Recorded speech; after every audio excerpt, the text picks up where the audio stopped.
quel est le point commun entre une personne en surpoids et un hamster dans sa roue? Eh bien, les deux peuvent se donner à 100%, transpirer, faire des efforts et pourtant rester exactement au même endroit. La réalité aujourd'hui, c'est que malgré toutes les bonnes intentions, malgré tous les efforts, tu peux rester en surpoids toute ta vie si tu ignores vraiment ce qui fait la différence. Et dans cette vidéo, je vais te partager les 8 leçons clés qui m'ont permis d'arrêter de détester mon corps et qui peuvent tout changer pour toi aujourd'hui si tu veux enfin perdre du gras de manière efficace. Et je vais pas te sortir des conseils bidons du style jeûne intermittent, manger uniquement des pommes pendant 3 jours, attendre la lune pour manger du bœuf ou enfin arrêter de manger complètement des glucides. Non, aujourd'hui, on va voir ensemble les véritables clés qui m'ont permis de transformer mon physique et d'aider plus de 40 de mes élèves à se transformer physiquement et mentalement. Et ils peuvent radicalement changer les tiens si tu les appliques dès maintenant.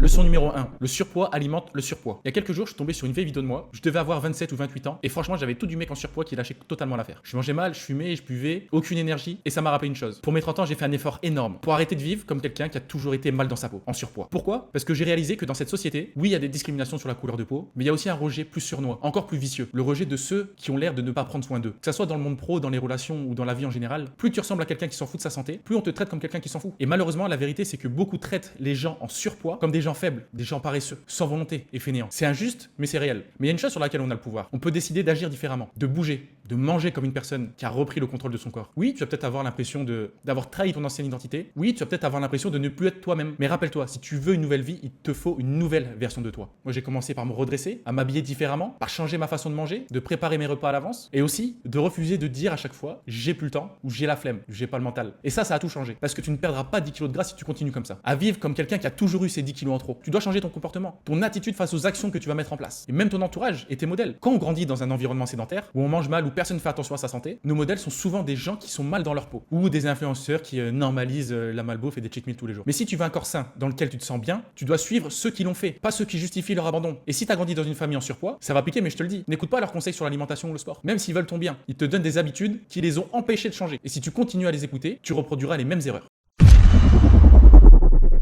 Leçon numéro 2, faire moins de choses. Parce qu'on t'a dit, pour perdre du gras, tu dois faire du cardio, suivre un programme de muscu, une diète millimétrée, gérer tes macros, dormir 8 heures, méditer, boire 3 litres d'eau, faire du jeûne, prendre des compléments, suivre un coach en salle, lire des livres sur le développement personnel, etc., etc. Résultat, tu te lances dans tout ça à la fois, tu fais un peu de sport, tu changes un petit peu ton alimentation, tu télécharges 4 applications de suivi et tu t'épuises. Et comme tu as fait trop de choses d'un coup, tu n'en fais aucune correctement et t'abandonnes. Et la solution pour ça, c'est le 20-80. 20% des actions vont te donner 80% des résultats. Pendant les 20 premières minutes de ta journée, tu te concentres sur une et une seule chose uniquement, celle qui aura le plus d'impact sur ta transformation physique. Tu veux perdre du gras? La première chose à faire, c'est peut-être juste de préparer tes repas à l'avance, tes affaires de sport, ou te bloquer un créneau fixe pour le sport, une petite séance le matin, une petite balade à pied. Mais une chose à la fois, ultra focus. Moi, ce que je fais aujourd'hui, c'est que je me donne un seul objectif et unique objectif par semaine. La semaine dernière, c'était retravailler sur mon programme de sport, car j'ai changé de salle. Et j'ai bloqué toutes mes autres priorités. Je me suis concentré uniquement là-dessus. Résultat, en une semaine, j'ai plus progressé qu'en quelques mois. Fais-en moins, mais fais-le à fond. Et une fois que c'est maîtrisé, tu passes à l'étape suivante.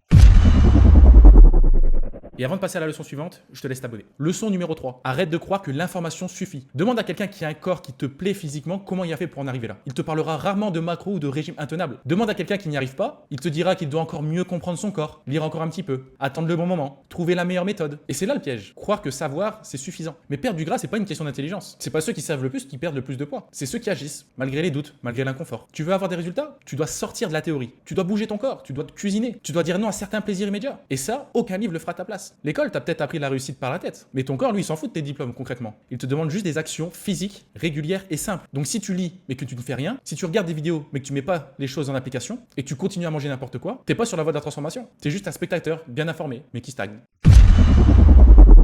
Leçon numéro 4. Tu veux savoir la vérité? Aujourd'hui, perdre du gras n'a jamais été aussi simple. Pas facile, mais simple. Tu as accès à des plans alimentaires tout faits, des entraînements maison gratuits, des coachs, des applications, des rappels automatiques, des recettes en 3 ingrédients. Tu as même des outils comme MyFitnessPal, des balances connectées et ChatGPT pour te guider étape par étape. Mais tout ça encore, faut-il l'utiliser? Et la plupart des gens, en fait, ils se battent avec leur volonté. Alors qu'ils pourraient s'appuyer sur des systèmes simples. Moi, mon cerveau, certes, il y a ses limites, mais j'ai créé une routine, une structure, avec des rappels et des automatismes simples. Et je suis devenu la meilleure version de moi-même comme ça. Et c'est clairement ce qui m'a sauvé. Et si tu suis encore ton plan à l'instinct, si tu te dis je vais juste manger encore un peu mieux, si tu te dis je vais juste faire attention à ce que je mange, si tu te fies à ta motivation, tu vas forcément échouer. Tu dois structurer ton quotidien. Utilise un agenda, prépare tes repas à l'avance. Suis un plan et appuie-toi sur des outils qui existent. Ne deviens pas l'équivalent de ta grand-mère face à un iPhone. Deviens quelqu'un qui utilise la technologie pour réussir à s'autodiscipliner. Deviens la meilleure version de toi-même.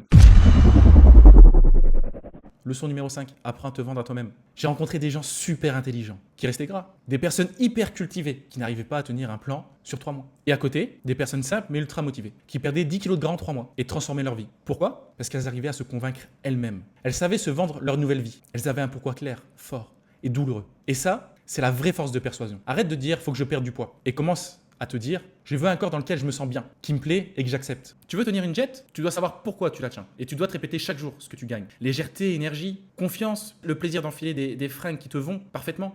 Est-ce que tu perds si tu abandonnes? Regret, honte, lourdeur, gêne à la plage, miroir que t'évites. La vraie force de persuasion, c'est celle que tu te répètes chaque matin. Fais-en une promesse et colle-la partout dans ton quotidien.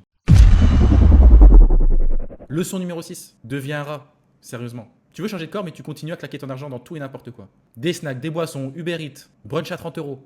Réveille-toi, hein. Si t'as pas 30 balles à mettre dans un abonnement à la salle ou aller voir une diététicienne où tu payes 50 euros par mois, mais que tu les claques tous les mois dans des plaisirs qui te font grossir, c'est pas que t'as pas d'argent, c'est que t'as pas les bonnes priorités. Et moi, quand j'ai commencé ma transformation, je suis devenu un rat. J'ai supprimé les fast-foods, les sorties inutiles, les sucreries, pas juste pour mon physique, hein, pour pouvoir investir dans mon futur corps. T'as pas de tapis de marche? Mets de côté. T'as pas de air fryer? Mets de côté. T'as besoin d'un programme? Coupe Netflix. Faut faire des choix. Et t'es pas obligé de rester comme ça dans ton corps.